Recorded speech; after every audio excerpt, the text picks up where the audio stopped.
Hey everyone, welcome back to our channel. So in today's video, I'll help you to fix Instagram not sending SMS code. So for that, first of all, make sure you have entered the correct phone number including your country code. If you are missing the +1 or +44 or your country prefix, the code may never reach you. After that, ensure your SIM card is active and you have a stable mobile signal. You can go ahead and try toggling the airplane mode on and off or even restarting your phone. After that, you want to go ahead and simply request via your email. On the verification screen, go ahead and simply tap on try another way, and Instagram may let you to choose email verification instead. If you have tried multiple times, wait for at least 30 minutes before trying again. Too many requests in a short time can delay SMS delivery.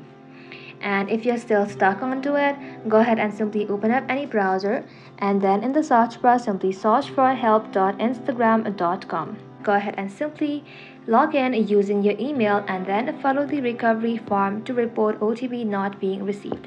And that's it, your code should now arrive. I hope this video was helpful. If it was, don't forget to like and sub, and I'll see you in the next one.